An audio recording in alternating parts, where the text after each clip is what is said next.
हर एक कार्य के लिए कोई न कोई सेवक लगा हुआ, अपने हाथों से भाई कोई कार्य नहीं करता। गुरु गोविंद सिंह जी ने वही पानी का गिलास पटक दिया और कहा, धिक्कार है ऐसे युवावस्था को। मैं प्यासा मर जाऊं भले ही, पर तेरे जैसे अपवित्र हाथ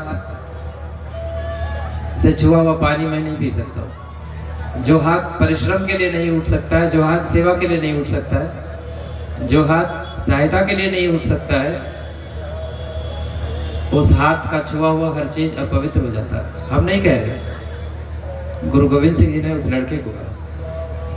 और इसी की एक सटीक व्याख्या पूज्य गुरुदेव ने की कि राष्ट्र अगर समर्थ बनना है राष्ट्र को, तो युवाओं को कैसा होना चाहिए।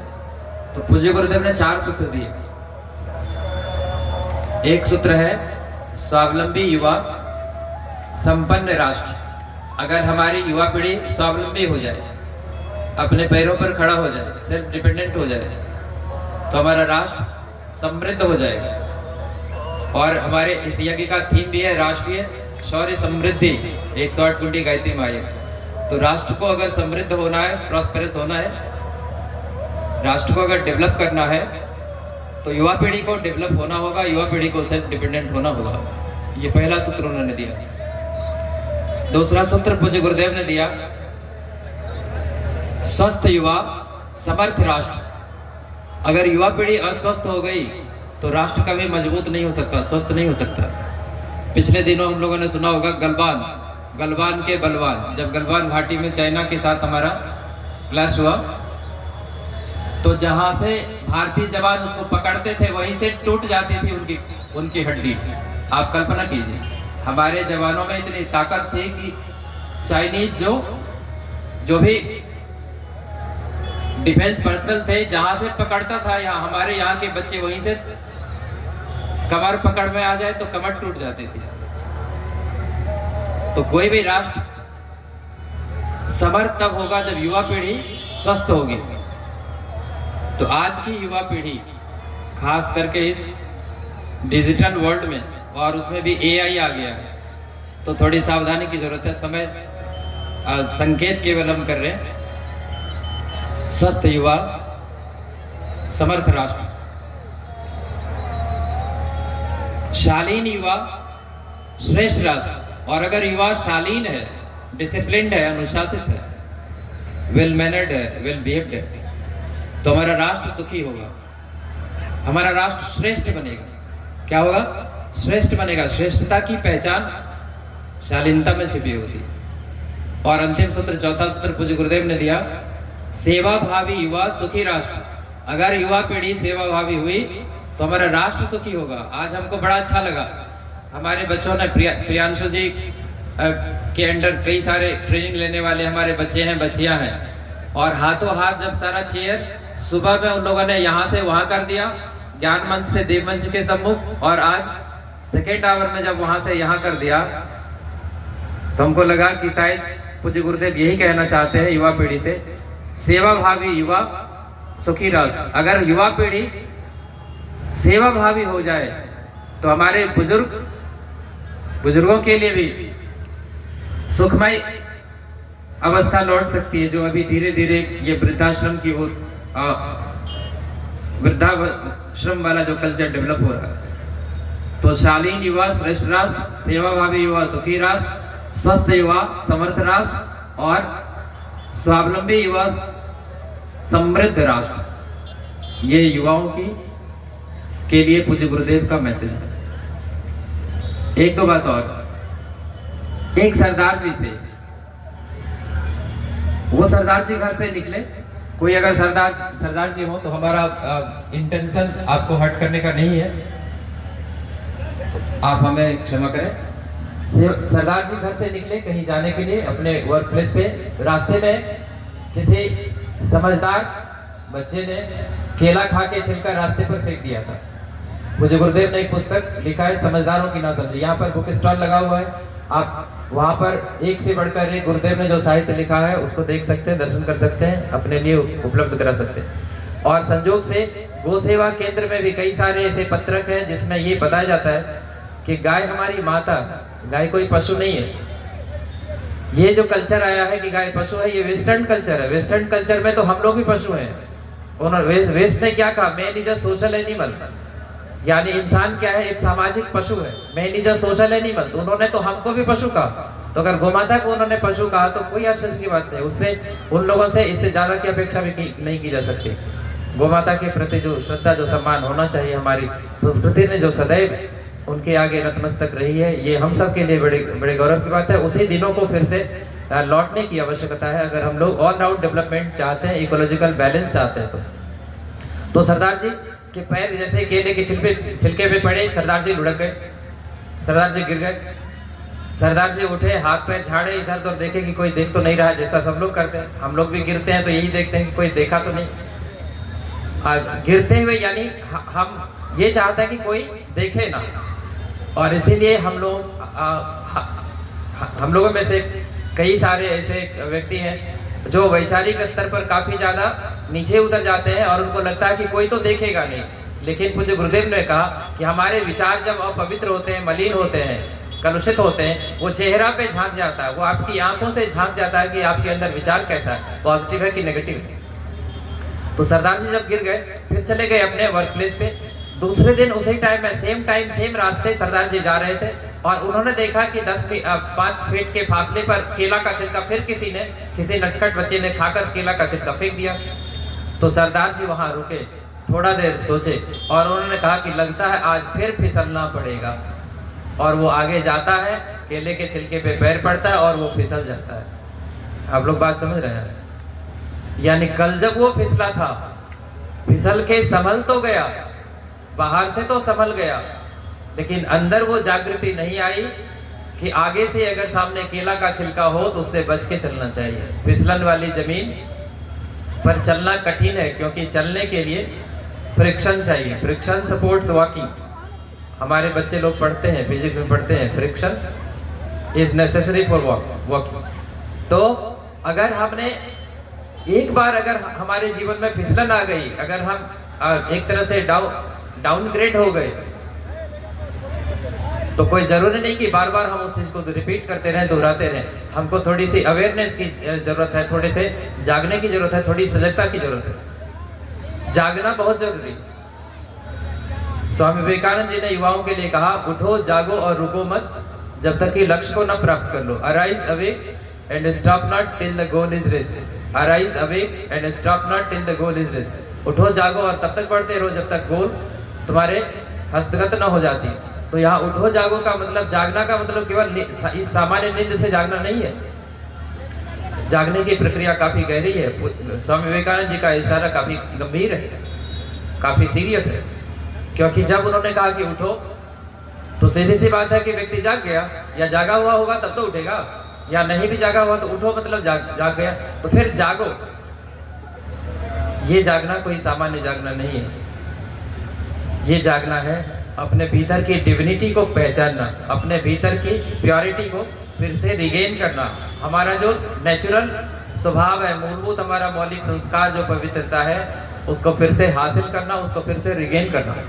स्वामी विवेकानंद जी का ही एक बड़ा सुंदर कोटेशन है। स्वामी विवेकानंद जी कहते हैं, each and every soul is potentially divine, only need is to manifest it.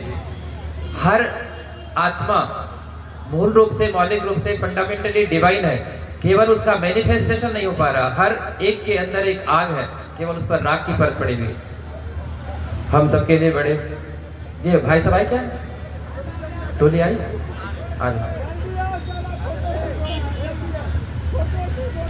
बीच में 5 मिनट के समय में बच्चों के लिए एक रिसर्च की बात हम बोलते हैं। अमेरिका में 50 स्टेट्स है, 50 राज्य है। उसमें एक राज्य का नाम है पेंसिल्वेनिया, और वहां पर एक यूनिवर्सिटी है, famous university Philadelphia. Philadelphia university के एक्सपर्ट्स ने एक रिसर्च किया। 5 साल से 12 साल, 12 साल से 22 साल, 22 साल से 60 साल, 60 साल से 80 साल, ये 4 ग्रुप में उन्होंने लोगों को बांटा और सबको भगवान के किसी मधुर नाम का, किसी पवित्र मंत्र का, गायत्री मंत्र का स्मरण करने के लिए, लेखन करने के लिए, चिंतन करने के लिए और जप करने के लिए कहा गया। और उसका पहले मैपिंग कर लिया गया। साइको न्यूरो जो एक सॉफ्टवेयर उन लोगों ने डेवलप किया था, उससे उनकी मैपिंग हो गई ब्रेन की, उनका सारा जो एक तरह से कहिए कि लेवल था, ब्रेन का जो लेवल था, मेमोरी का जो लेवल था, विल पावर जो था, इत्यादि सारे पैरामीटर्स को उन्होंने पहले नोट कर लिया।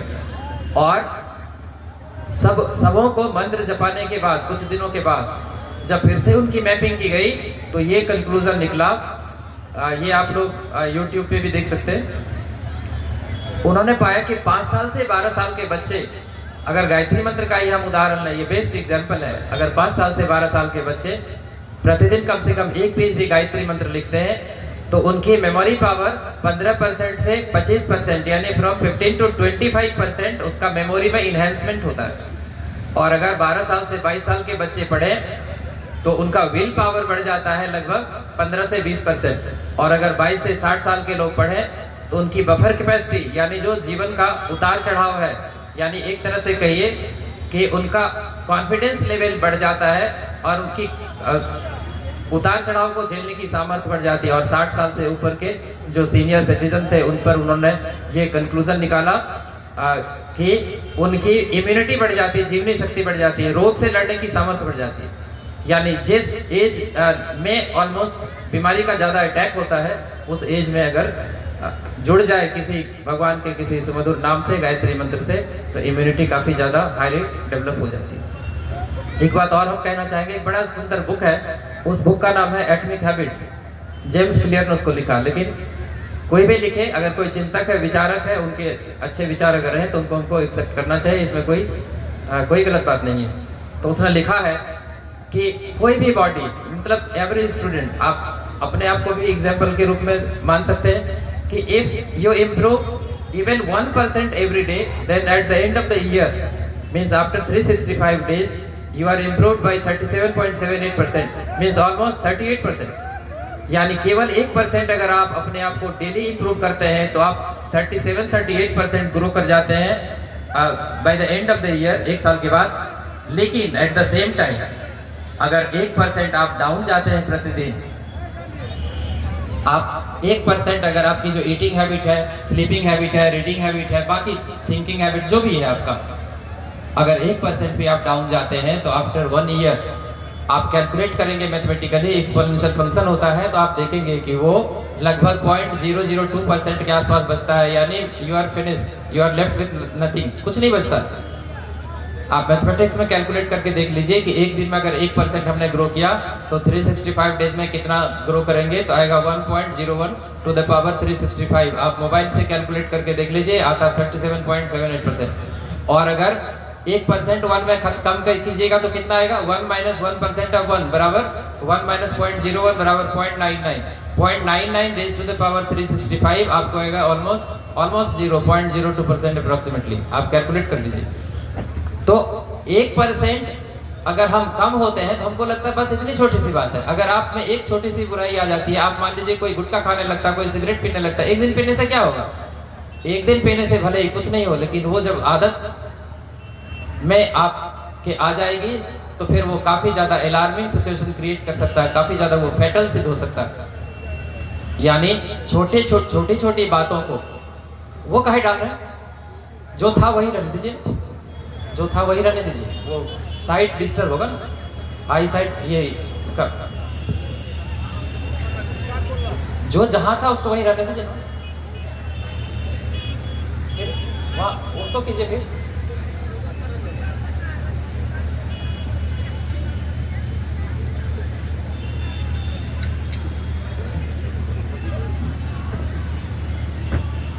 दो मिनट का समय है। एक और बात हम बच्चों के लिए कह दें, बच्चे लोग जब पढ़ते हैं तो अक्सर उनकी शिकायत होती है पढ़ने में मन नहीं लगता है। अगर किसी तरह से पढ़ भी लें भारी मन से तो उस बात समझ में नहीं आती, अगर समझ भी लें तो याद नहीं रख पाते हैं, अगर याद रख भी पाते हैं तो एग्ज़ाम में उसको डिलीवर नहीं कर पाते। ये सारा का सारा जो प्रॉब्लम्स है वो आपके मेंटल एबिलिटी पे, मेंटल लेवल पे डिपेंड करता है। और उसको अगर आप बढ़ाना चाहते हैं तो पूज्य गुरुदेव ने लिखा है बुद्धि बढ़ाने की वैज्ञानिक विधि। आपको स्टॉल में ये बुक मिल सकता है। अधिकतम अंक कैसे पाएं, how to score maximum marks in competitive as well as academic exams, आपको मिल सकता है। ऐसा सूत्र पूज्य गुरुदेव ने दिया है। जैसे एक छोटी सी बात, अगर आप पूरब की ओर मुख करके पढ़ेंगे तो आपका आपका कॉन्फिडेंस लेवल बढ़ जाएगा। और अगर आप उत्तर की ओर मुख करके पढ़ेंगे तो आप एक तरह से मोटिवेटेड हो जाएंगे, यानी एक तरह से आपके अंदर सेल्फ मोटिवेशन का जो एक सेंस है वो डेवलप हो जाएगा। लेकिन वही अगर साउथवर्ड आप पढ़ते हैं तो आप जितना पढ़ेंगे नहीं उतना उससे ज़्यादा भूलेंगे, उससे ज़्यादा फास्ट रेट से आप भूलेंगे। कुछ और पूज्य गुरुदेव ने मुद्रा की बात कही है कि अगर बच्चे पढ़ने से पहले 5 मिनट पुस्तक मुद्रा लगा लें तो जिस पुस्तक को वो हाथ में लेंगे उसको ज़्यादा बेहतर ढंग से समझ पाएंगे।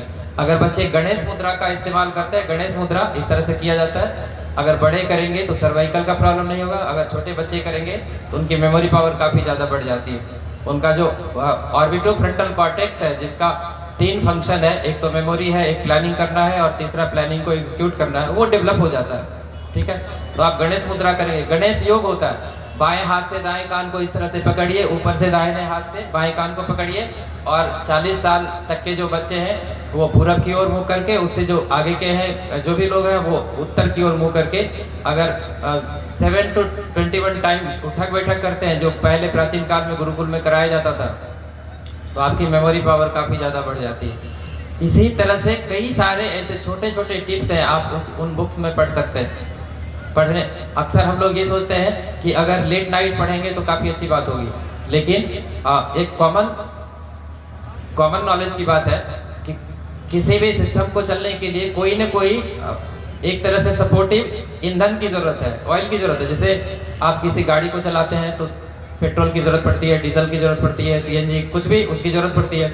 उसी प्रकार से ब्रेन को फंक्शन करने के लिए ऑक्सीजन की ज़रूरत पड़ती है, ब्रेन को प्रॉपरली फंक्शन करने के लिए ऑक्सीजन की ज़रूरत पड़ती है। और हमारे जितने ऑर्गन्स हैं उसमें सबसे ज़्यादा ऑक्सीजन का रिक्वायरमेंट ब्रेन को होता है, सबसे ज़्यादा ऑक्सीजन की खपत ब्रेन में होती है।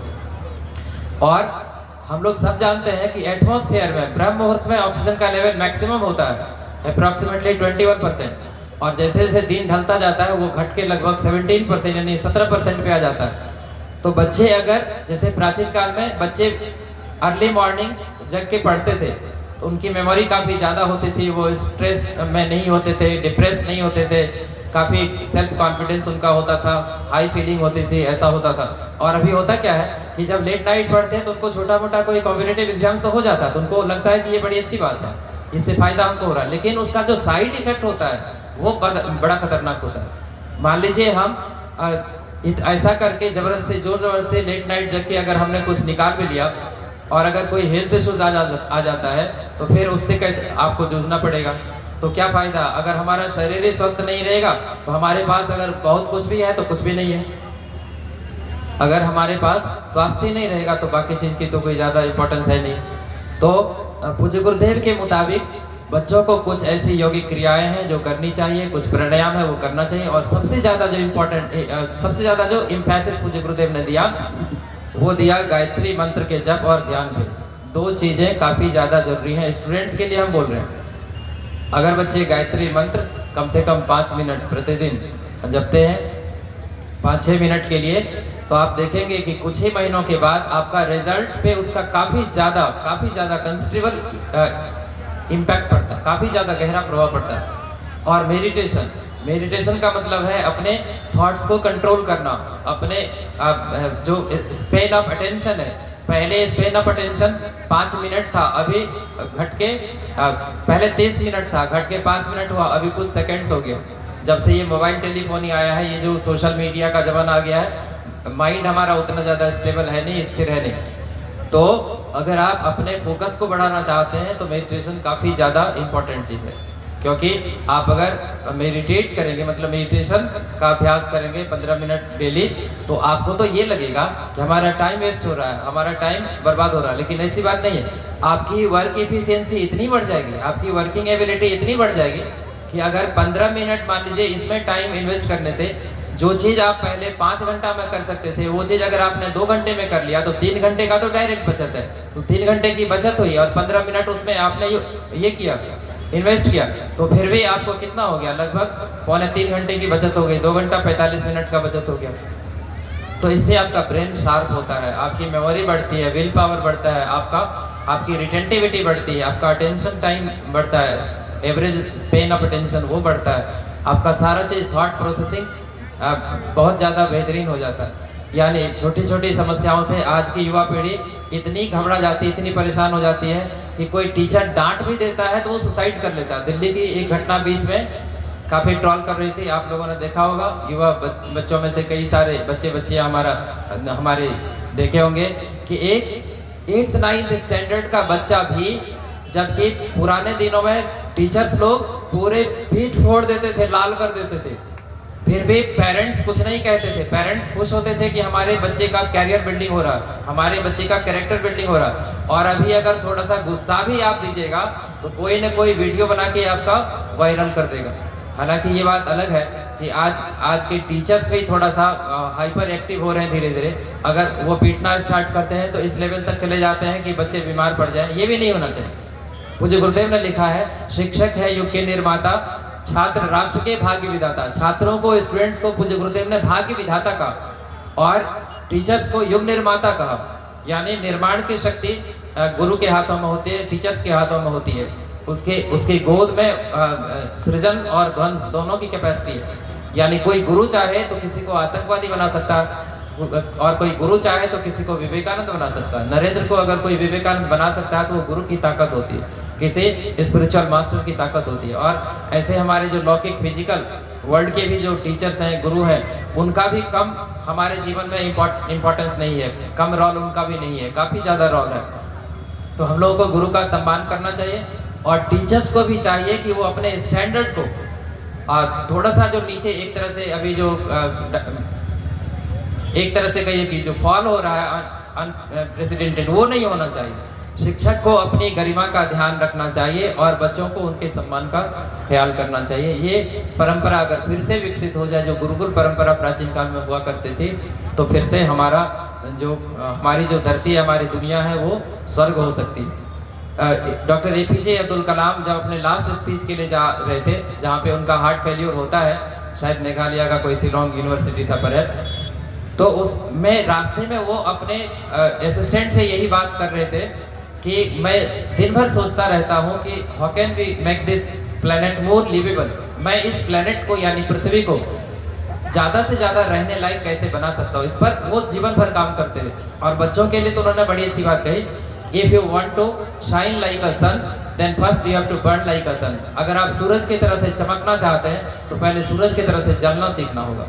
आप जब तक कोई मूल्य नहीं चुकाएंगे, बिना मूल्य चुकाए एक माचिस भी आप जब नहीं प्राप्त कर सकते हैं, तो बड़ी उपलब्धि, बड़े अचीवमेंट के लिए आप बिना मूल्य चुकाए किसी देवी देवता के आगे केवल एक किलो सवा किलो लड्डू चढ़ा देंगे, तो आप अगर बड़े पदाधिकारी बन जाएं तो देवी देवता पर भी संदेह हो जाएगा कि वो एक्चुअल देवी देवता है या डिजिटल देवी देवता है। वो रियल है कि एक तरह से कहिए कि एआई जनरेटेड है, मतलब फैंटेसी है कि वो रियल है, इस पर भी संदेह हो जाएगा। 1 किलो, मान लीजिए हमको कोई 1 किलो लड्डू दे और कहे कि देखिए ना आप कितने अच्छे हैं, बड़े अच्छे हैं, हम आपके बहुत बड़े फैन हैं, 1 लाख रुपए दे दीजिए ना, हमारे ऑनलाइन ट्रांसफर कर दीजिए ना, हम करेंगे। मान लीजिए हम कर भी दें, हम उतने समझदार नहीं है, आप लोग करेंगे? कभी नहीं करेंगे। तो जब हम लोग इतनी छोटी सी बात समझ गए, तो देवी देवता को हम लोग जो बहकाने का, फुसलाने का, रिश्वत देने का काम करते हैं, तो पूज्य गुरुदेव ने इसकी मनाही नहीं की है। उन्होंने कहा है कि आपको कुछ चढ़ाना है तो चढ़ाइए, लेकिन उसके साथ आपकी श्रद्धा जुड़ी होनी चाहिए, आपकी भावना जुड़ी होनी चाहिए, आपका उसके साथ एक तरह का अफेक्शन होना चाहिए, एक तरह का स्नेह होना चाहिए। अगर ऐसी बात है तो उसकी कीमत है। अगर एक फूल भी आपने प्रेम से अर्पित किया है, श्रद्धा से चढ़ाया है, तो बड़ी ऊंची बात है। और अगर आप करोड़ों की संपत्ति भी थोड़ा प्राइड हो के अगर डोनेट कर रहे हैं, तो ये इसकी कोई खास कीमत नहीं है। ओम शांति।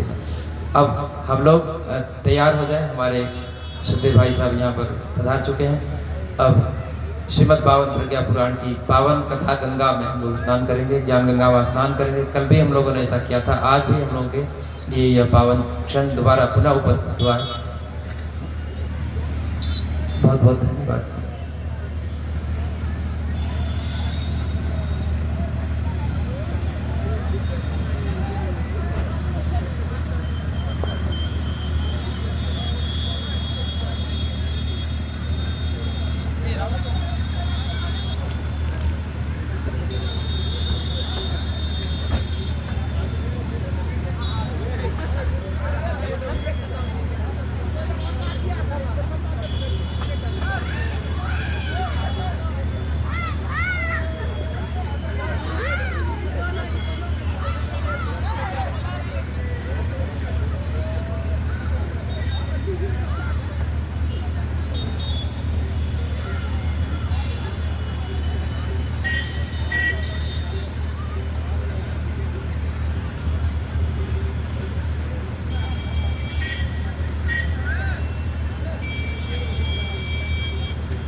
आप छोड़ ऐसा पकड़ो इधर पकड़ो पे आप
और गद्दा डालें नहीं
समझ न पाते, किसकी शरण में जाए, कुछ भी समझ न पाते, किसकी शरण में जाए। ऐसे में आदिशक्ति का, ऐसे में आदिशक्ति का अधिकार दे गए गुरुदेव आप संकार दे गए गुरुदेव आप संकार दे गए।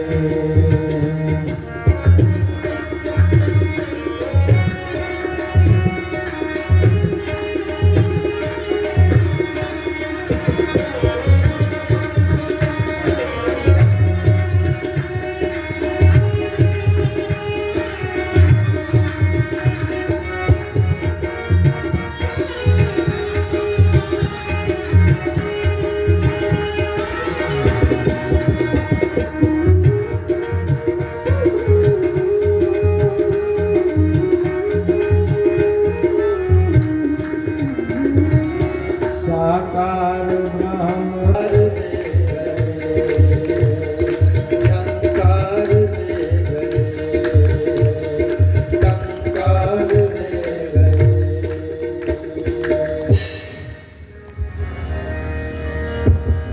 अब आगे यहाँ पर पुराण पूजन होगा। उससे पूर्व पुराण ऐसे महापुराण का चिंतन देने वाले, दुनिया को बदलने का संकल्प लेने वाले परम पूज्य गुरुदेव परम वंदनीय माता जी की भी पूजा करेंगे। गायत्री माता का पूजन होगा। श्रीमद् पावन प्रज्ञा पुराण के पूजन के लिए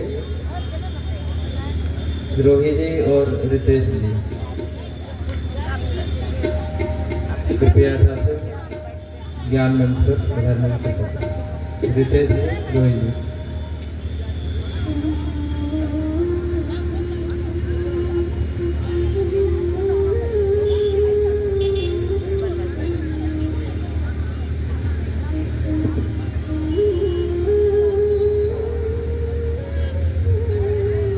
रूपम दे दिया गया रूपम।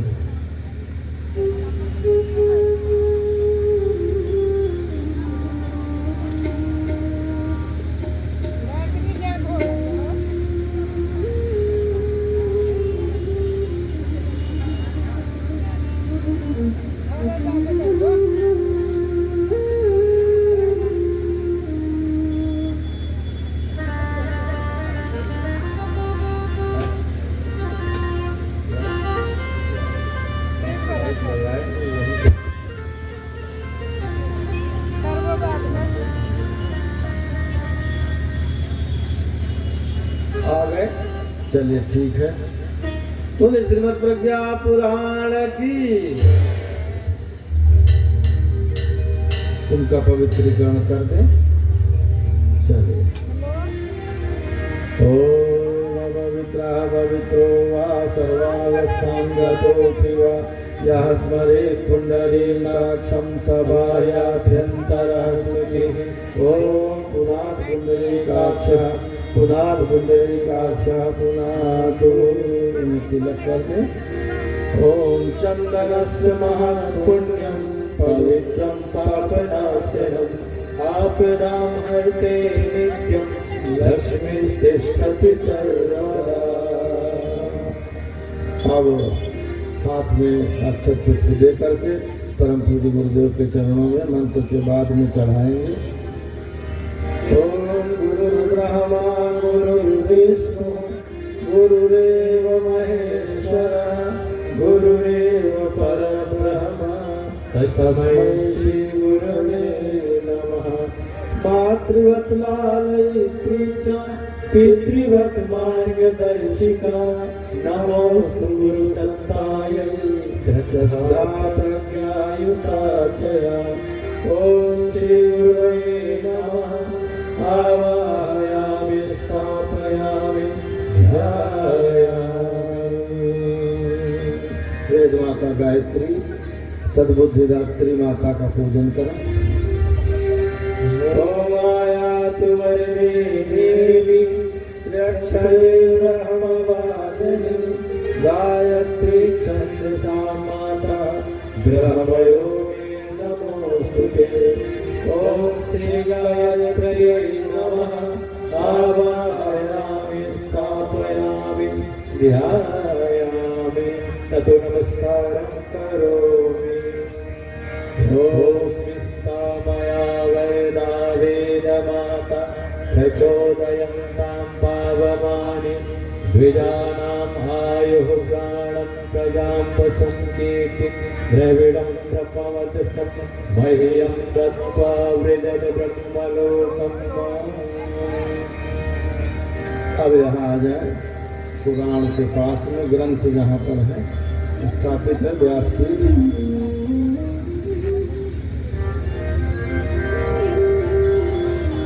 अक्षत पुष्प हाथ में दे दे, ग्रंथ का पूजन करेंगे। प्रज्ञा पुराण ग्रंथ।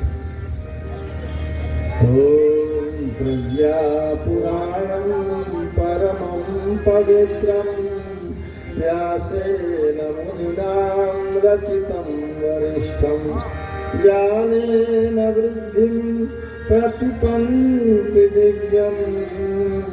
तो प्रज्ञा पुराणं सुखदं मनोहरं प्रज्ञा पुराणं सुखदं मनोहरम्। ओम श्री प्रज्ञा पुराणाय नमः आवाहयामि स्थापयामि ध्यायामि। व्यास जी का पूजन करें, तिलक कर दें। इधर इधर इधर इधर अभी बाकी है पूजा, अभी पूजा बाकी है। आदरणीय तथा व्यास का पूजन कर दें। ओम नमोस्तुते व्यास विशाल बुद्धे पुल्लारविन्दायत मात्रनेत्र तेन त्वया भारत तैलपूर्णः प्रज्वालितो ज्ञानमया प्रदीपः प्रज्वालितो ज्ञानमया प्रदीपः। आगे बढ़, आगे बढ़।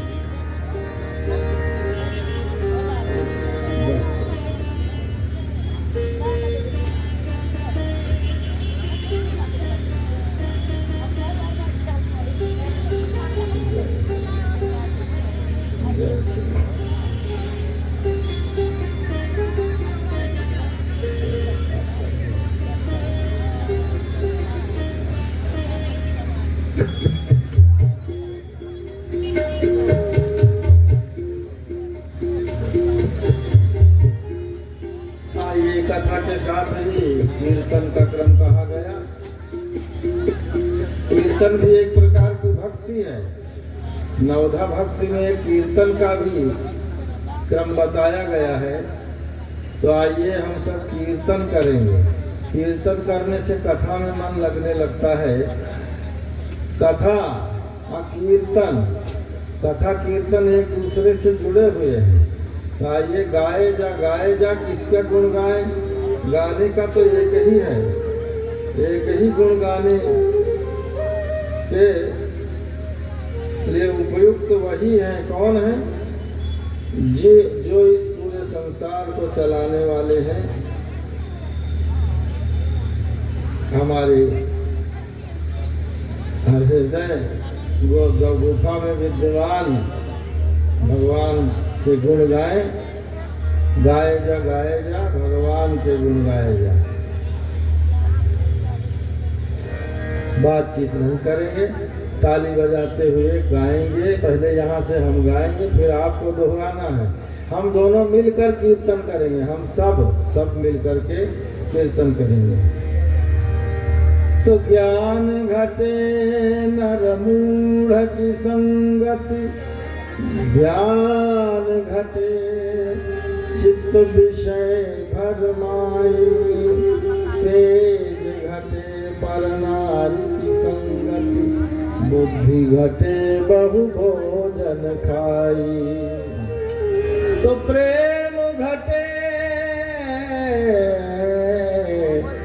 प्रेम घटे नित ही कुछ मांगत, मान घटे चित्त विषय भरमाई। मान घटे नित पर गृह जाई, असुमन कहे सुन रे मन मूरख। और पाप घटे हर के गुण गाई, पाप घटे हर के गुण गाए। तो गाए जा भगवान के गुण गाए जा, गाए जा भगवान के गुण गाए जा। सुबह शाम सुमन मंदिर में, सुबह शाम सुमन मंदिर में, झाड़ू रोज लगाए जा, गाए जा भगवान के गुण गाए जा, गाए जा श्री राम के गुण गाए जा, घनश्याम के गुण गाए जा, गाए जा भगवान के गुण गाए जा।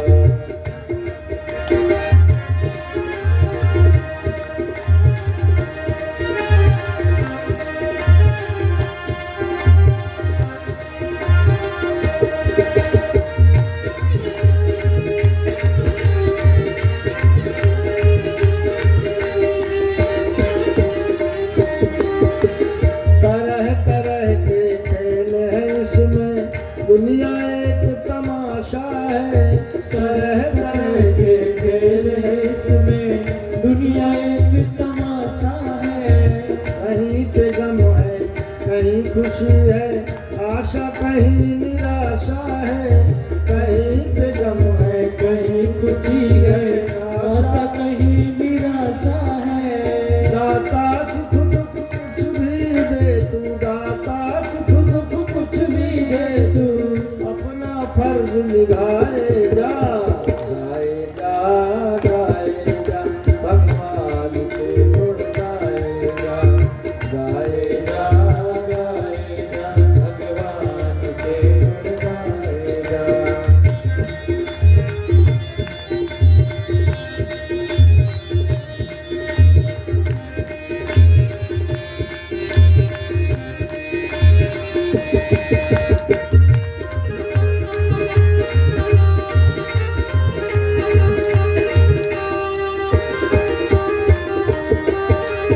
कौन हमेशा रहा जगत में, इसका यहाँ ठिकाना है। कौन हमेशा रहा जगत में, इसका यहाँ ठिकाना है। बांध ले अपने बिस्तर बंदे, यह तो देश बेगाना है। बांध ले अपने बिस्तर बंदे, यह तो देश बेगाना है।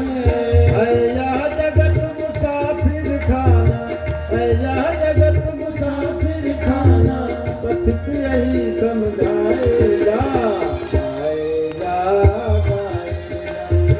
भगवान के गुण गाए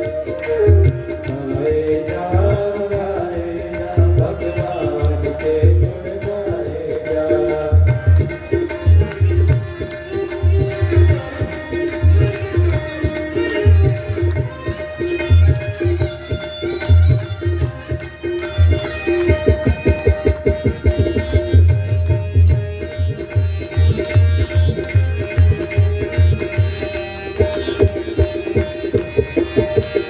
चिंता और चिता इस जग में दोनों एक कहाती है।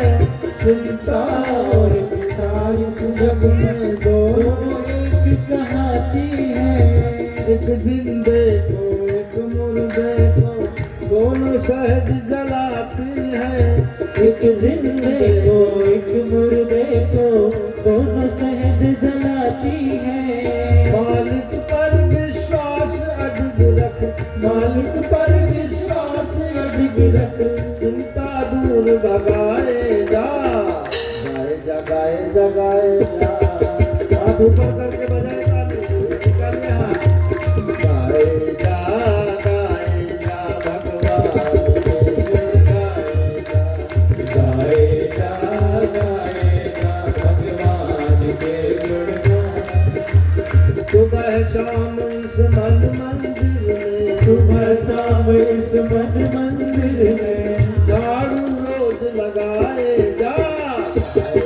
भगवान के गुण गाए जा, गाए जा भगवान के गुण गाए, गाए जा भगवान के गुण गाए जा, गाए जा भगवान के गुण गाए जा। श्री राम के गुण गाए जा, श्री राम के गुण गाए जा, घनश्याम के गुण गाए जा, घनश्याम के गुण।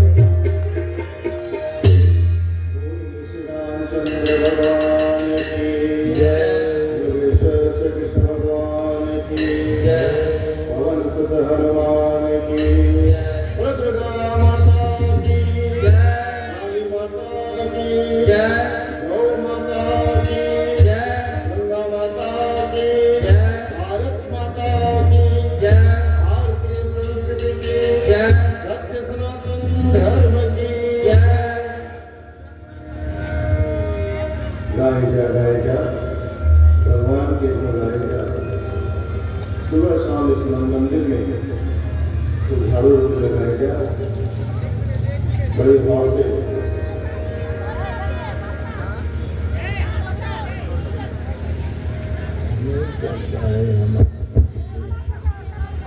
बहुत ही भाव से हम सबने प्रार्थना किया, वंदना किया। कल हम सबने कीर्तन किया था, ज्ञान गंगा नहाले मन मेरे, धन्य जीवन बनाने मन मेरे। और आज हम सबने कीर्तन किया, भगवान के गुण गाए जा। सुबह शाम इस मन मंदिर में तो झाड़ू रोज लगाए जा। भाइयों बहनों, घर कितना भी अच्छा बना हो, कितना भी महंगा बना हो, और चाहे कितना भी हमने उसमें टाइल्स लगाया हो, पत्थर लगाया हो, अच्छे अच्छे कर्टन लगा दिए हों, पर्दे लगा दिए हों, फिर भी घर में गंदगी आती ही है, धूल जमते ही हैं, जाला पड़ता ही है। इसलिए घर को साफ रखने के लिए सिद्धांत एक ही है कि सुबह शाम घर में बुहारी लगाई जाती है, झाड़ू लगाई जाती है। उसी तरह से हमारा आपका जो मन है, प्रभु का घर जिसको बताया गया, जिसमें परमात्मा निवास करते हैं, वहाँ भी कहीं न कहीं गंदगी आती रहती है। हम चाहें अथवा न चाहें, हमारे घर में भी, अंदर भी और घर के बाहर भी जब हम निकलते हैं तो कहीं न कहीं ऐसे विचार हमें मिलते हैं जो हमारे मन में कहीं न कहीं राग, द्वेष, ईर्ष्या, काम, क्रोध भरते ही हैं। हम चाहें तो भी और न चाहें तो भी, परिस्थितियां ही ऐसी कुछ हैं। तो इसलिए उस मन को पवित्र बनाने के लिए, मन को सुंदर रखने के लिए उपाय एक ही है कि हम जब रात में सोने जाएं तब थोड़ा ध्यान कर लें, तत्वबोध की साधना जिसको पूज्य गुरुदेव ने कहा। और जब हम घर से बाहर निकलें तो थोड़ा आत्मचिंतन कर लें, प्रातः काल उठ करके उपासना की घड़ी में, साधना की घड़ी में थोड़ा अपना ध्यान कर लें, अपने लक्ष्य का ध्यान कर लें। और कोई ऐसे विचार हमारे मन में आ रहे हों जो हमें परेशान करने वाले हों, तो उसमें बुहारी लगा लें। और बुहारी लगाने का माध्यम एक ही है, प्रभु का चिंतन, स्मरण, कीर्तन, जप, पूजा, पाठ, इन सब का उद्देश्य एक ही है भाई बहन। और उद्देश्य है मन को साफ रखना। भागवत जी में व्यास जी ने लिखा है, दानम स्वधर्मो नियमो यमश्च श्रुतम चैव व्रतानि श्रुतम चैव कर्माणि सदा व्रतानि सर्वे मनोनिग्रह लक्षणांतः मनो ही योगे परसा समाधि। हम जो भी दान करते हैं, स्वधर्म का पालन करते हैं, 5 नियम है, 5 यम है, उन 5 यम नियम का पालन करते हैं, अथवा शास्त्र का श्रवण करते हैं, सदा व्रत करते हैं, श्रेष्ठ कर्म करते हैं, इन सब का अंतिम लक्ष्य क्या है? सर्वे मनोनिग्रह लक्षणांतः। सबका अंतिम लक्ष्य है मन का निग्रहित हो जाना, मन का साफ हो जाना, मन का संयम हो जाना। मनो योगे परसा समाधि। मन हमारा शांत हो जाए, ये सबसे बड़ा योग है भाइयों बहनों। उस मन को ही स्वच्छ रखना है, साफ करना है, और उसको साफ स्वच्छ रखने के लिए नाना प्रकार के विधि व्यवस्था हमारी संस्कृति में है, और उसी में एक दिव्य है, जैसा आदरणीय भाई साहब ने कहा कि भगवान के भक्ति के 9 गुणों में से 9 प्रकार में से एक कीर्तन है। वो कीर्तन हम सब ने गाया, लेकिन कीर्तन केवल मनोरंजन के लिए नहीं है। कीर्तन के शब्दों पर ध्यान देने योग्य बातें, बहुत सारी बातें हैं। एक पंक्ति इसमें आपने गाया, चिंता और चिता दोनों एक कहाती है, और दोनों का काम जलाना है। चिता में जला जाता है, जब शरीर छोड़ देते हैं तब शरीर जलता है, लेकिन चिंता एक ऐसी अग्नि है जो हमें जिंदा ही जलाते रहती है। इसलिए हम सब चिता की बात भी छोड़ें और कोई चिंता भी न करें। आइए इस सत्संग में बैठ करके श्रेष्ठ चिंतन करें और अपने जीवन को सुंदर बनाएं इसी भाव से। आइए आज के सत्संग में हम सब प्रवेश करें। आज के कुछ विषयों पे हम सब चर्चा करेंगे, उसके लिए अपने मन के भावों को बनाएं, सावधान हो जाएं। सभी से निवेदन है, कमर सीधी करके बैठें, दोनों हाथ गोद में रखें, आंखें बंद करें। एक क्षण के लिए अपने मन को चारों ओर से मोड़कर अपने इष्ट, अपने गुरु, अपने आराध्य के चरणों में लगाएं। उन परमपिता परमात्मा का ध्यान करें जिनकी आप पूजा करते हैं, जिस रूप में मानते हैं, जिस छवि को आप पूजते हैं, उन्हीं का ध्यान करिए। जिनकी छाया अमृत के समान है, यस्य छाया अमृतम। उनकी अमृत छाया हमको मिले, हम सब उसका अनुभव कर सकें। परमात्मा की कृपा हम सब के ऊपर है, हम सब समझ पाए। आइए इसी भाव से वेद माता, देव माता, विश्व माता, माँ गायत्री का स्मरण करते हुए गायत्री महामंत्र जिन्हें आता हो हमारे साथ साथ एक बार एक स्वर में सद्बुद्धि की कामना से बोलने की कृपा करेंगे।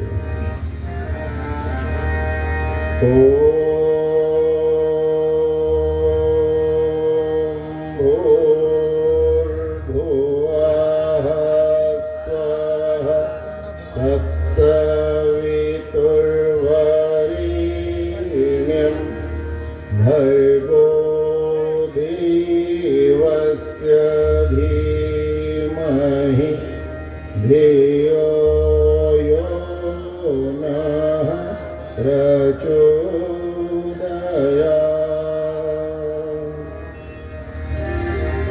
ॐ गुरुर्ब्रह्मा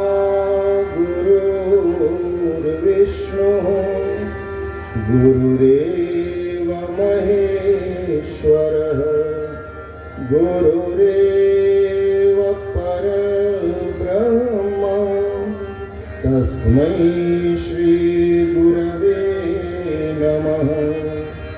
वन्दे बोधमयं नित्यं गुरुं शङ्कररूपिणं